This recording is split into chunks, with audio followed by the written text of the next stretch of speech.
ನಾನು ಮೊದಲ ತಿಂಗಳ ಸಂಬಳದಲ್ಲಿ ಒಂದಷ್ಟನ್ನ ಉಳಿಸಿ ಊರಿಗೆ ತಗೊಂಡು ಹೋಗ್ತಾ ಇದ್ದೀನಿ. ಈ ದುಡ್ಡನ್ನ ನಮ್ಮ ಅಮ್ಮನ ಕೈಗೆ ಕೊಡೋದನ್ನ ನೆನೆಸ್ಕೊಂಡ್ರೇನೆ ಒಂಥರ ಖುಷಿ. ತಡಿಯಪ್ಪ, ಒಂದ್ಸಲ ಎಲ್ಲ ತಂದಿದ್ದೀನ ನೋಡ್ಕೊಬಿಡ್ತೀನಿ. ಚಾರ್ಜರು ಐತೆ, ಮಾತ್ರೆ ಕೆಲಸನೂ ಚೆನ್ನಾಗೈತೆ ಗುರು, ಎಲ್ಲ ಐತೆ. ಮ್ಯಾನೇಜರ್ ಗುರು ಇರ್ಲಿ ಸರ್.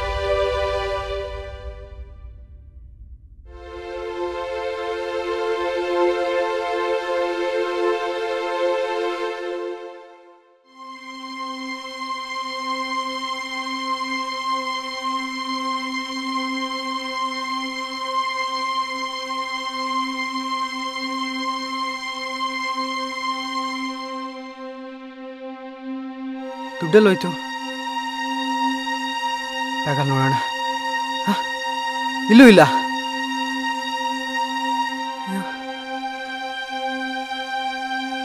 ಅಯ್ಯೋ ದೇವ್ರೆ, ಇಲ್ಲಿ ಬಿಡಿಸ್ಕೊಂಡೆ.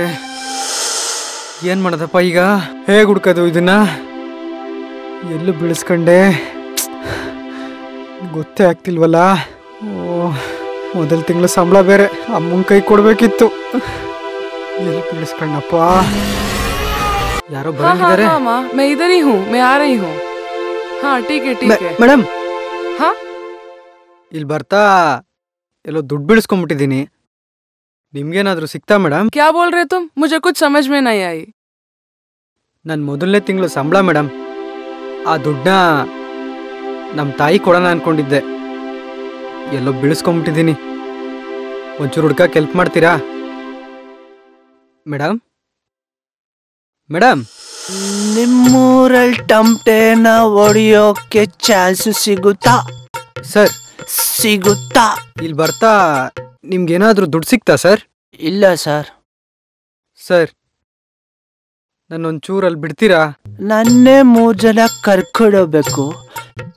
ಈ ನನ್ ಮಗನ್ ಬೇರೆ ಕರ್ಕೊಂಡೋಗ್ಬೇಕಂತೆ. ಮನೇಲಿ ಅಚ್ಚುಕಟ್ಟಾಗಿ ಕುಡ್ದು ಬಳ್ಕೊಳ್ಳೋದ್ ಬಿಟ್ಟು ಇಲ್ಲಿಗೆ ಯಾಕೋ ಬಂದಿದ್ಯೋ ರಾಸ್ಕಲ್? ಊರಿಗೆ ಹೋಗೋಣ ಅಂತ ಬರ್ತಿದ್ದೆ ಸರ್.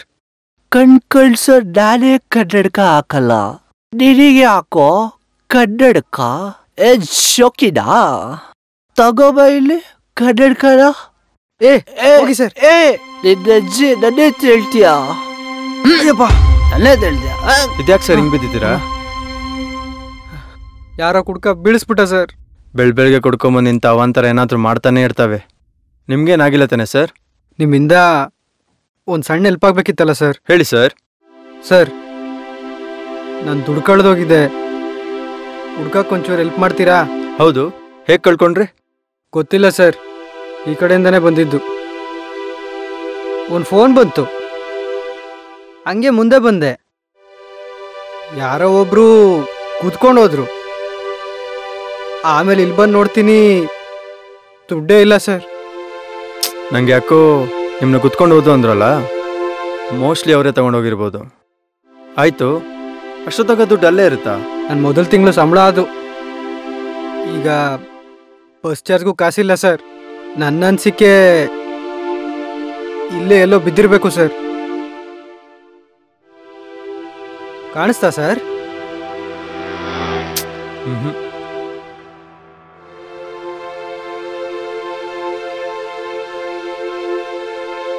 ಆಯಿತು, ಹೇಗಿದೆ ಜಾಗದಲ್ಲಿ ಬಿದ್ದಿದೆ ಅಂತೀರಾ? ನಾನು ಫೋನ್ ತೆಗಿಯೋವಾಗ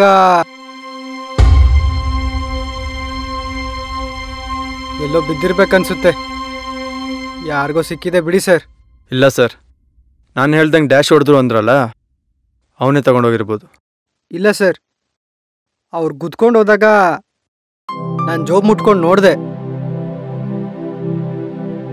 ಆವಾಗ ದುಡ್ಡಿತ್ತು, ಅಲ್ಲಿ ಹೋದ್ಮೇಲೆ ಇರಲಿಲ್ಲ.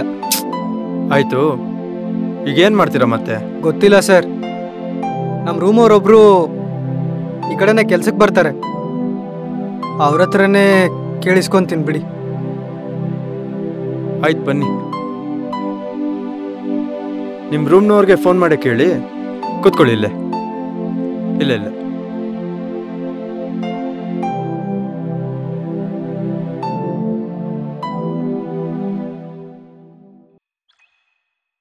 ಅವ್ರ ನಂಬರು ನನ್ನ ಹತ್ರ ಇಲ್ಲ ಸರ್. ಅವ್ರನ್ನ ನೋಡಿದ್ರೆ ಅವರೇ ಮಾತಾಡಿಸ್ತಾರೆ. ಇಷ್ಟೊತ್ತಿಗೆ ಬರಬೇಕಾಗಿತ್ತು. ನಿಮ್ಮ ಕೆಲಸ ಇದ್ರೆ ನೀವು ಹೊರಡಿ ಸರ್. ನಿಮ್ಮ ಹೆಸರೇನು ಅಂತ ಗೊತ್ತಾಗ್ಲಿಲ್ವಲ್ಲ ಸರ್? ಚೇತನ್ ಅಂತ. ನೀವೇನು ಮಾಡ್ಕೊಂಡಿದ್ದೀರಾ ಸರ್? ಸದ್ಯಕ್ಕೆ ಸಾಲ ಮಾಡ್ಕೊಂಡಿದ್ದೀನಿ.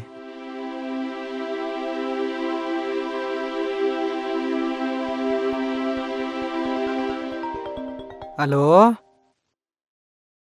ಹೇಳಮ್ಮ. ಹೂನಮ್ಮ, ಬಸ್ಗೆ ಕಾಯ್ತಾ ಇದ್ದೀನಿ. ಇನ್ನ ಬಸ್ ಬಂದಿಲ್ಲ. ಹ್ಞೂ, ಹುಷಾರಾಗಿ ಬರ್ತೀನಿ ಬಿಡು. ಆಯ್ತು ಆಯ್ತು, ಇಡ್ತೀನಿ. ಅಲ್ಲ, ಈ ವಿಷಯ ನಿಮ್ಮ ತಾಯಿಗೆ ಹೇಳ್ಬೋದಿತ್ತಲ್ಲ. ಇದನ್ನೇನಾದ್ರೂ ಹೇಳಿದ್ರೆ ಅಷ್ಟೇ. ಯಾಕೆ? ಹಿಂಗೆ ಒಂದ್ಸಲ ನಂಗೆ ಹುಷಾರಿರ್ಲಿಲ್ಲ. ಅದನ್ನ ನಮ್ಮ ಅಮ್ಮಂಗೆ ಹೇಳ್ದೆ. ಅದಕ್ಕೆ ಅಳೋದ್ರಂಗೆ ಆಡ್ಬಿಡದ. ಬತ್ತಿ ಆ ಊರಿಗೆ, ಇಲ್ಲ ನಾವೇ ಅಲ್ಲಿಗೆ ಬರೋಣ ಅಂತಂತು.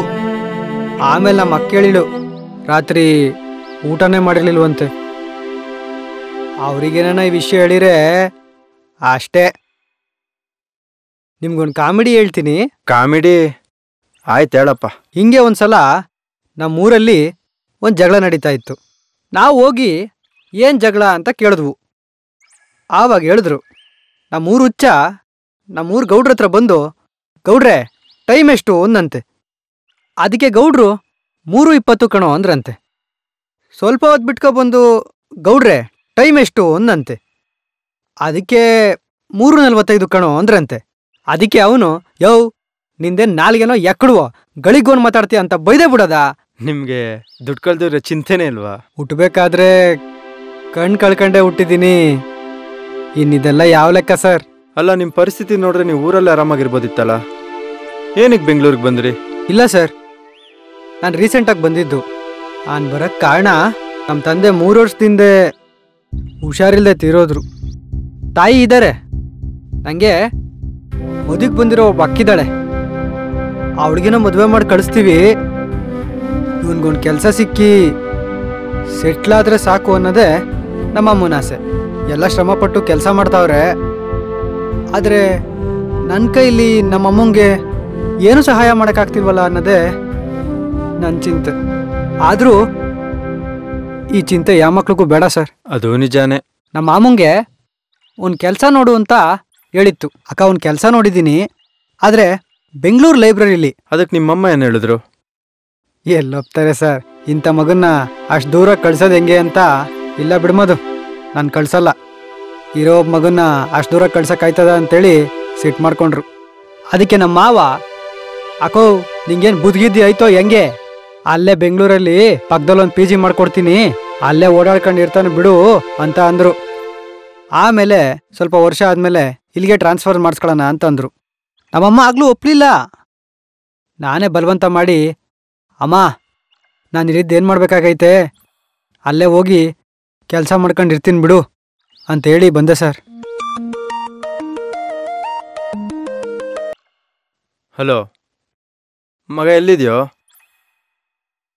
ಪಾರ್ಕ್ ಹತ್ರನಾ? ಹಾಗೆ ಲೆಫ್ಟ್ ಬಾರೋ. ಸೆಕೆಂಡ್ ರೈಟ್ ತಗೊಂಡು ಸ್ಟ್ರೈಟ್ ಬಂದರೆ ಅಲ್ಲೇ ಇರ್ತೀನಿ. ಸರಿ, ಅಲ್ಲೇ ಇರು, ಬರ್ತೀನಿ. ಸರ್, ಇಲ್ಲೇ ಕೂತಿರಿ, ಬರ್ತೀನಿ.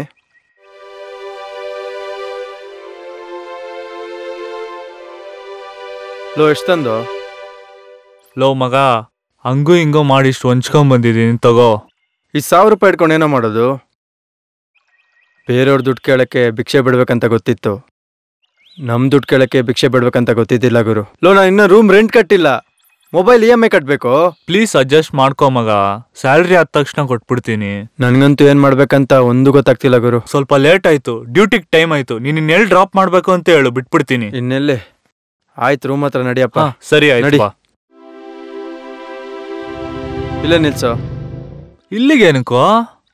ಸ್ವಲ್ಪ ಕೆಲಸ ಇದೆ, ನೀನು ಹೋಗು, ನಾನು ಬರ್ತೀನಿ. ಓಕೆ, ಬಾಯ್. ಯಾರು ಸರ್ ಅವರು? ಅರೆ, ನಾನು ಬಂದಿದ್ದು ನಿಮ್ಗೆ ಹೆಂಗೆ ಗೊತ್ತಾಯ್ತು? ನಮ್ಮ ಫ್ರೆಂಡು ಸ್ವಲ್ಪ ದುಡ್ಡು ಕೊಡಬೇಕಾಗಿತ್ತು, ಅದಕ್ಕೆ ಬಂದಿದ್ದ. ಹೌದು, ನಿಮ್ಮ ರೂಮ್ಮೇಟ್ ಬಂದ್ರಾ? ಬರಬೇಕಾಗಿತ್ತು ಸರ್ ಇಷ್ಟೊತ್ತಿಗೆ. ಯಾಕೋ ಬಂದಿಲ್ಲ. ಬರ್ತಾರೋ ಇಲ್ವೋ ಗೊತ್ತಿಲ್ಲ. ತಗೊಳ್ಳಿ ಸರ್ ದುಡ್ಡು. ಇಷ್ಟೊಂದು ದುಡ್ಡು ಯಾಕೆ ಸರ್? ಈ ದುಡ್ಡಿನ ವ್ಯಾಲ್ಯೂ ಮಾತ್ರ ತಿಳಿಬಾರ್ದು ಗುರು. ಬೇಗ ಚಿಕ್ಕವರಾಗ್ಬಿಡ್ತೀವಿ. ಯಾಕೆ? ನನ್ನ ಫ್ರೆಂಡ್ ಒಬ್ಬನ ಹತ್ರ ಮಗ ಎಮರ್ಜೆನ್ಸಿ, ನಮ್ಮ ಅಪ್ಪಂಗೆ ಸೀರಿಯಸ್ಸು, ಒಂದು 20,000 ಇದ್ರೆ ಕೊಡು ಅಂದ. ಒಂದು 15 ದಿನದಲ್ಲಿ ವಾಪಸ್ ಕೊಡ್ತೀನಿ ಅಂದ. ನಾನು ಕೊಟ್ಟೆ. ಕೊಟ್ಟು 3 ತಿಂಗಳಾಗ್ತಾ ಬಂತು, ಇನ್ನೂ ಕೊಟ್ಟಿಲ್ಲ. ಫೋನ್ ಮಾಡಿದ್ರೆ ಫೋನ್ ಎತ್ತಲ್ಲ. ನಂಗೇನು ಮಾಡ್ಬೇಕಂತಾನೆ ಗೊತ್ತಾಗ್ತಿಲ್ಲ. ಇದನ್ನೆಲ್ಲ ಏನಕ್ಕೆ ಹೇಳ್ತಾ ಇದ್ದೀನಂತ ಅಂದರೆ,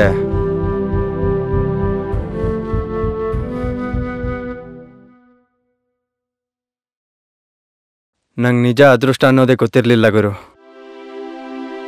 ಏನು ಟೈಮಿಂಗ್ ಗುರು. ಈ ದುಡ್ಗೋಸ್ಕರ ಹುಟ್ಟಿದೂರನ್ನ ಬಿಟ್ಟು ಬಂದು ಜೀವನ ಮಾಡ್ತೀವಿ. ಇಷ್ಟವಿಲ್ದಿರೋ ಕೆಲಸ ಮಾಡ್ತೀವಿ. ಗೊತ್ತಿಲ್ದಿರೋರ ಕೈಯಲ್ಲಿ ಅನ್ಬಾರ್ದು ಮಾತೆಲ್ಲ ಅನ್ಸ್ಕೊತೀವಿ. ಏನಪ್ಪ ದುಡ್ಡಿನ ಮಹಿಮೆ. ಈ ದುಡ್ಗೋಸ್ಕರ ನಾನು ಏನೇನು ಕಷ್ಟಪಟ್ಟೆ ಅಂತ ಮಾತ್ರ ನೆನೆಸ್ಕೊಂಡೆ. ಆದರೆ ಕಳ್ಕೊಂಡಿರೋನು ಈ ದುಡ್ಗೋಸ್ಕರ ಎಷ್ಟು ಕಷ್ಟಪಟ್ಟಿದ್ದಾನೆ ಅನ್ನೋದನ್ನೇ ಮರ್ತುಬಿಟ್ಟೆ. ಒಬ್ಬ ಕುರುಡನ ದುಡ್ಡನ್ನ ಕೊಡ್ಲೋ ಬೇಡೋ ಅನ್ನೋ ಲೆವೆಲ್ಗೆ ಪರಿಸ್ಥಿತಿ ತಂದ್ಕೊಂಡ್ಬಿಟ್ಟಿದ್ದೀನಿ. ನನಗೊಂದಂತೂ ರಿಯಲೈಸ್ ಆಯಿತು, ಈಗ ನಾನು ದುಡ್ದಿದ್ದ ದುಡ್ಡೇ ನನ್ನ ಹತ್ರ ಇಲ್ಲ. ಈಗ ನಿಮ್ಮ ದುಡ್ಡು ಹಿಡ್ಕೊಂಡು ನಾನು ಉದ್ಧಾರ ಆಗ್ತೀನಾ? ಆದರೆ ಒಂದಂತೂ ನಿಜ, ನೀವು ಕತ್ಲು ಜೀವನನ ಬೆಳಕು ಮಾಡ್ಕೊಂಡಿದ್ದೀರಾ. ನಾನು ಬೆಳಕು ಜೀವನನ ಕತ್ಲು ಮಾಡ್ಕೊಂಡಿದ್ದೀನಿ ಸರ್. ಅದು ಎಲ್ಲಪ್ಪ ಇವರು?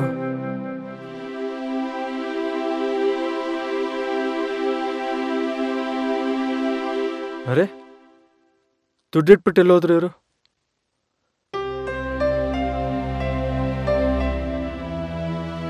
ಯಾಕ ದುಡ್ಡನ್ನಲ್ಲೇ ಬಿಟ್ಟು ಬಂದೆ ಅಂತ ಯೋಚನೆ ಮಾಡ್ತಿದ್ದೀರಾ?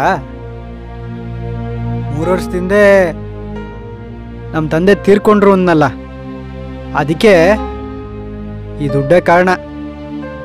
ನಮ್ಮ ತಂದೆಗೆ ಹುಷಾರಿಲ್ದಿದ್ದಾಗ ನಮ್ಮ ಹತ್ರ ದುಡ್ಡು ಇರಲಿಲ್ಲ, ದುಡ್ಡು ಕೊಡೋರು ಇರಲಿಲ್ಲ.